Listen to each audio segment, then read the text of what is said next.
Okay, let's just dive right into this. Welcome to The Explainer. Today, we're unpacking one of the most recognizable brands on the entire planet, the Golden Arches. But look, we're not just here to talk about burgers and fries. We're getting under the hood of a highly calibrated, brilliantly designed financial engine. We're going to break down the actual numbers, the fascinating history, and the incredibly clever business model that makes McDonald's such an unstoppable force in the global market. Specifically, we're going to look at everything through a very particular lens: time. We literally want to know everything about how much McDonald's makes per hour. Let's get into it. I mean, we all know the brand, right? You've probably seen a McDonald's in almost every major city you've ever been to. They serve a staggering 69 million customers a day across more than 100 countries. But have you ever stopped to actually wonder exactly how much money they pull in every single hour? Take a second. Just try to guess that number in your head. Okay, got it? Well, it's really easy to look at a $5 meal deal and think small, but when you operate at the sheer unrelenting scale of McDonald's, the math gets absolutely fascinating. Let's start with the big picture. Their 2023 global revenue topped an immense $25.5 billion. That is a colossal amount of cash flowing through the corporate system in just a single year.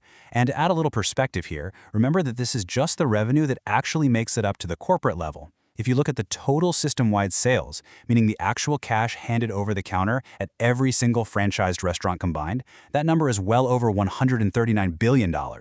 But okay, let's take that $25.5 billion corporate revenue figure and slice it down into something we can really wrap our heads around.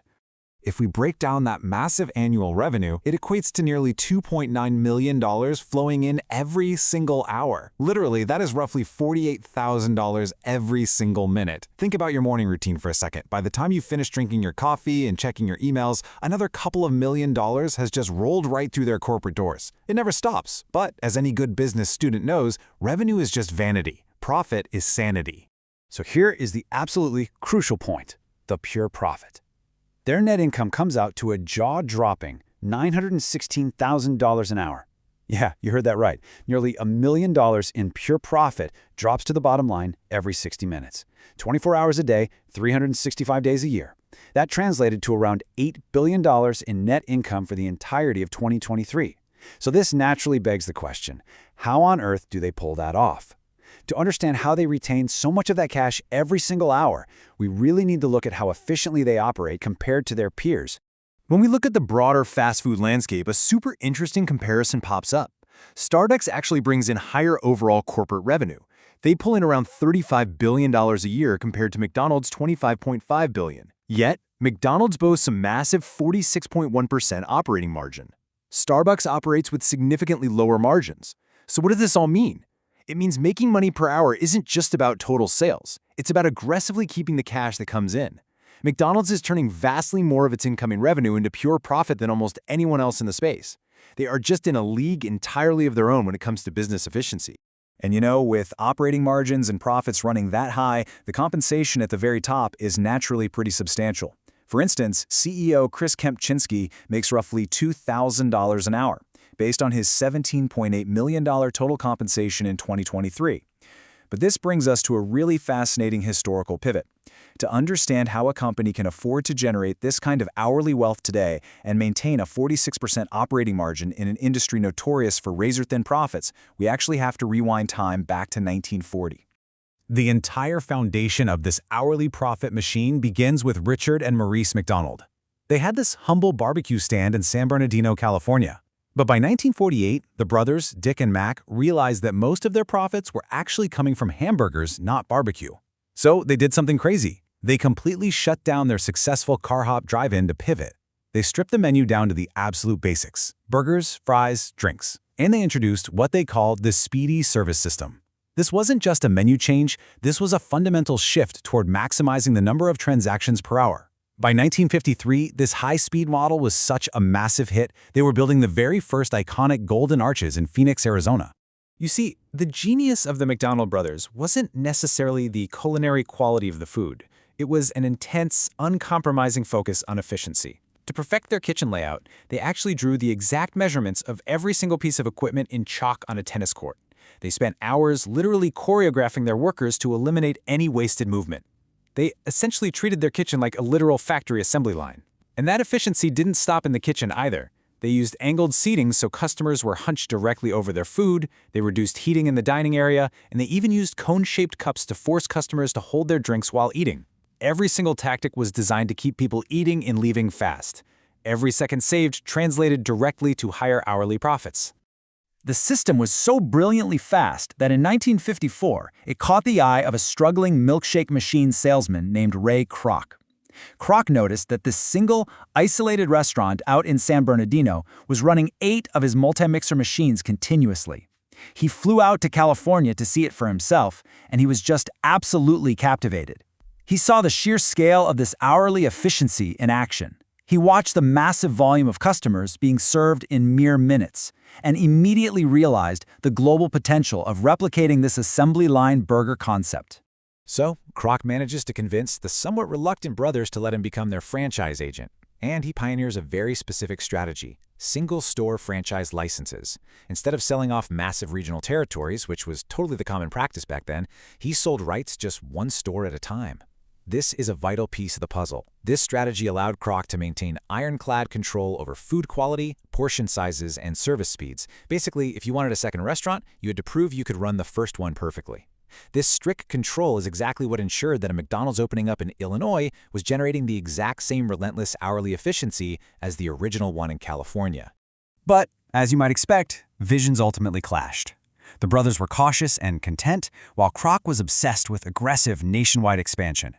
The tension just kept growing until Kroc finally asked them what it would take to buy them out entirely. In 1961, they agreed to walk away for $2.7 million. To put that into perspective today, that would be about $29 million. Kroc had to scramble to raise the funds, but this buyout set the absolute stage for the corporate giant we know today. History takes a pretty complicated turn here, however, with an alleged handshake deal. According to the McDonald family, Kroc made a verbal promise to give the brothers 0.5%, and some sources even say up to 1% of the ongoing profits for life. But because it was just a handshake, the family says neither brother ever saw a single penny of those royalties.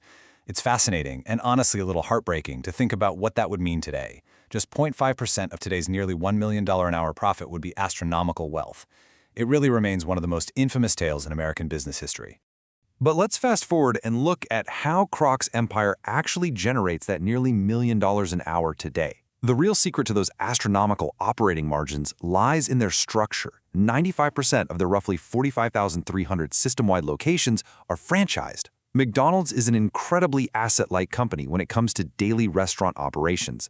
The independent franchisees take on the absolute headaches of hiring, navigating daily operational crises, and managing localized labor costs. Meanwhile, corporate just sits back and collects high-margin royalties. And this brings us to the true masterstroke of the entire business, the Sonneborn model. In 1956, a former finance executive named Harry J. Sonneborn pitched an idea to Ray Kroc that shifted the trajectory of the company forever. Instead of just making money on burgers and standard royalty fees, Sonneborn suggested that McDonald's should act as the landlord.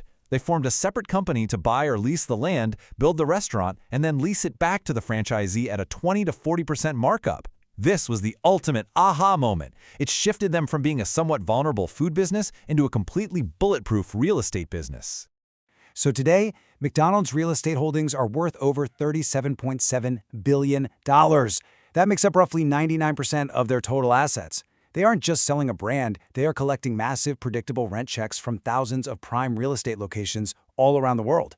And tying this explicitly back to our focus on hourly profits, because they are collecting rent on premium land, they are generating millions of dollars an hour regardless of how many burgers are actually being flipped in any given minute. That real estate is working for them 24/7. If we examine their projected 2025 financials, you can see the strategy playing out in real time. Franchise and rental revenues are projected to bring in a massive $16.54 billion. Meanwhile, the 5% of stores that are company-operated bring in $9.69 billion. But remember, the profit margins on that $16.5 billion in franchise revenue and rent are astronomically higher than the margins of actually running a restaurant, paying the utility bills, and selling the food directly. This massive disparity is exactly why the Sonneborn model is considered sheer genius. This multi-layered approach creates an incredible economic moat that competitors literally just cannot easily cross. I mean, they have a globally recognized brand valued at over $190 billion. They own prime real estate in nearly every major market. Their sheer scale gives them unmatched procurement power, meaning they buy raw ingredients like beef and potatoes cheaper than almost anyone else, which keeps their gross margins near 57%. Plus, they now have over 210 million active users on their digital loyalty app. That app creates a steady stream of recurring traffic, ensuring those hourly revenue numbers stay incredibly predictable and continue to climb as they optimize digital sales. Which leaves us with a really fascinating final question to ponder.